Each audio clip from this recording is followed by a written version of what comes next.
Estamos de regreso acá a las 8:45 para el segundo segmento de entrevistas de hoy. Vamos a conversar con Roberto Brenneman, autor de un libro que se llama Homies and Hermanos, God and Gangs in Central America. Es el nombre del libro, es un libro en inglés que ya nos va a mostrar allá Robert.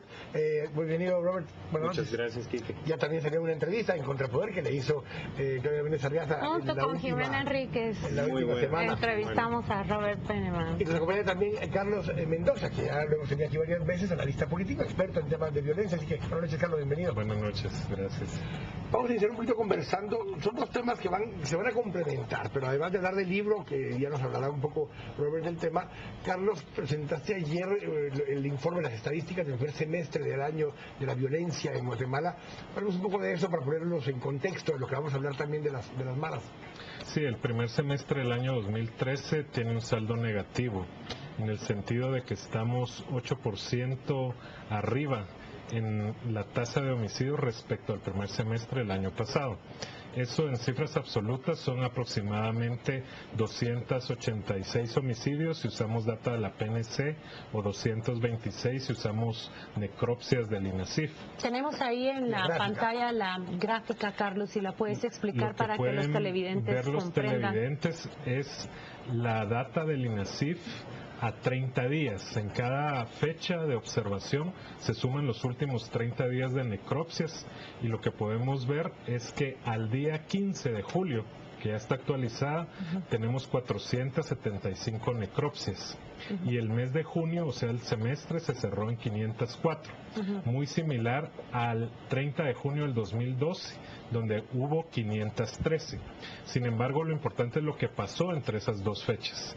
Y tenemos dos picos ahí, uno en noviembre y uno en abril.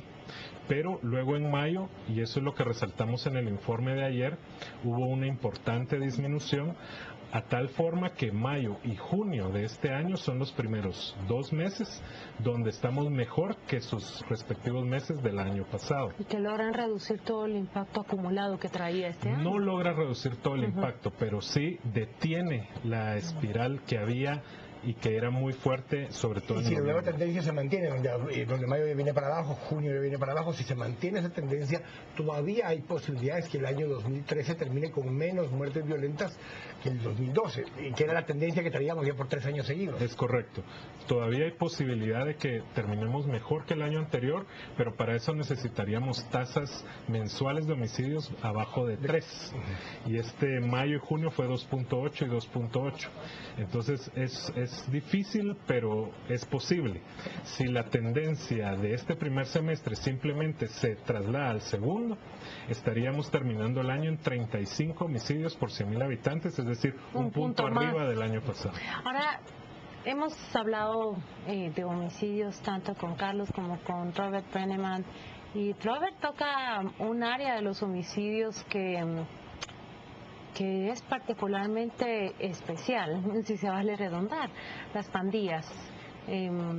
No se logra determinar con exactitud cuántos de los crímenes y de las muertes violentas se pueden atribuir a las pandillas. Es en realidad una cifra oscura, gris o inexistente, pero hablemos sobre esa violencia, hablemos sobre lo que el libro descubre de esa conversión de una vida violenta hacia una vida pacífica a través de la iglesia del barrio.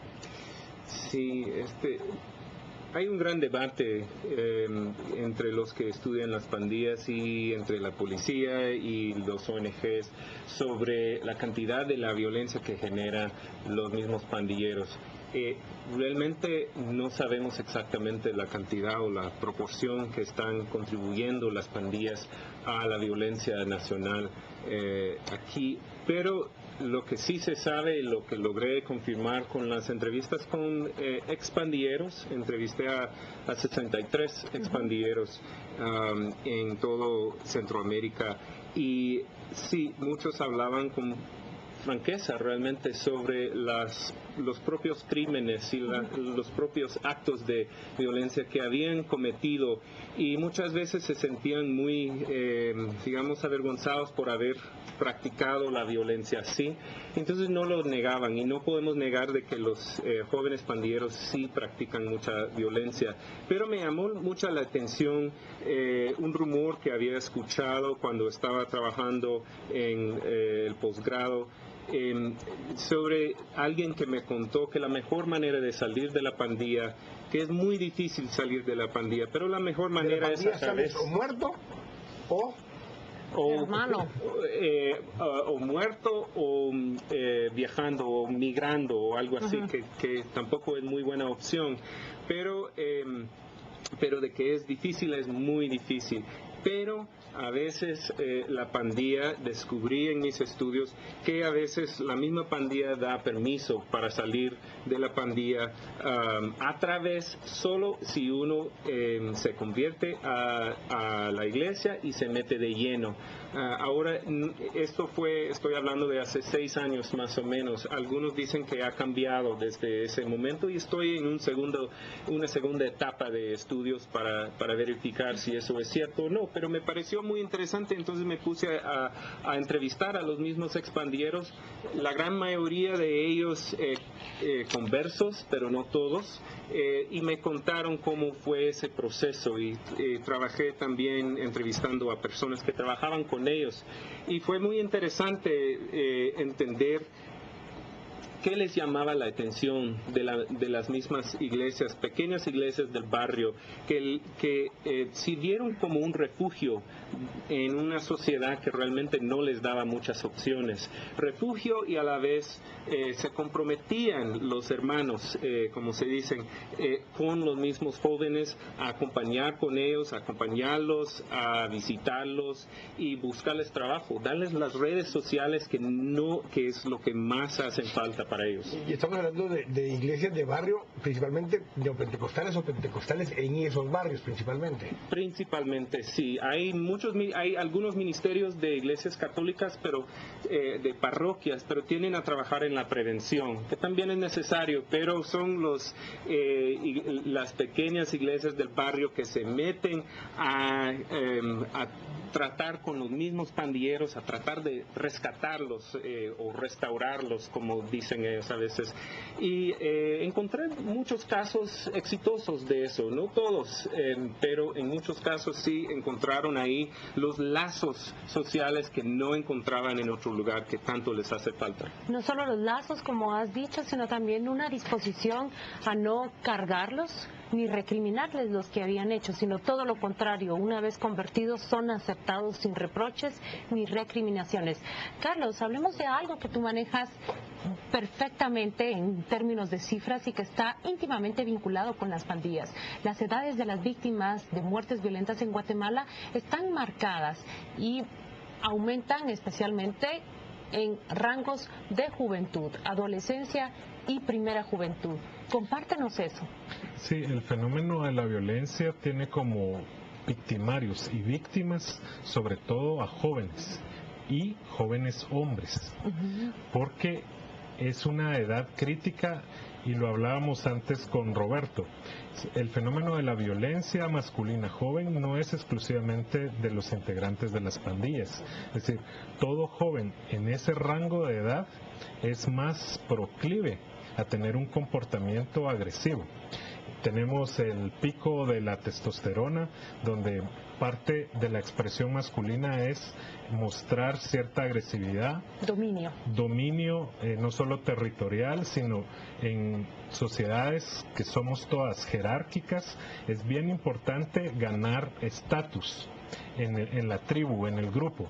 Y entonces parte del fenómeno de la mara o de la pandilla tiene que ver con que todo joven hombre trata de buscar ese estatus en la sociedad, ese reconocimiento entre los pares, y lo puede hacer de forma legítima, legal, o de forma ilegítima.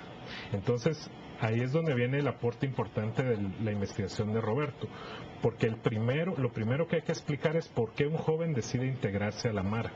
Y una de esas razones es porque en sociedades tan desiguales como la nuestra, Vergüenza. poder alcanzar un nivel de estatus de respetabilidad es muy difícil, y todo lo contrario, lo que se sufre es esas situaciones de vergüenza, de minusvalía, y entonces se trata de recuperar esa vergüenza, ese orgullo, y contrarrestar la vergüenza por medio de actividades que no necesariamente son las óptimas para la sociedad, como expresar la violencia de forma exagerada, ¿verdad?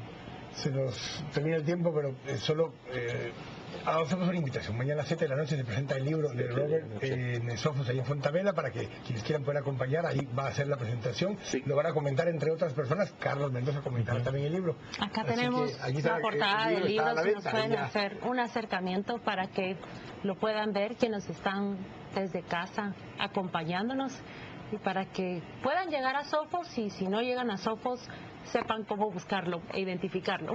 Gracias, Robert. Gracias. Carlos. Muchas por habernos gracias, acompañado. Son Muchas temas gracias, de verdad muy profundos y que vamos a tratar de dar seguimiento más adelante. Así que gracias por habernos acompañado. Buenas noches, Claudia. Buenas noches. Terminamos para el día de hoy. Gracias a ustedes por habernos acompañado una vez más. Y nos vemos ahora con los deportes, con don Juan José Jurado. Buenas noches. Dios los bendiga.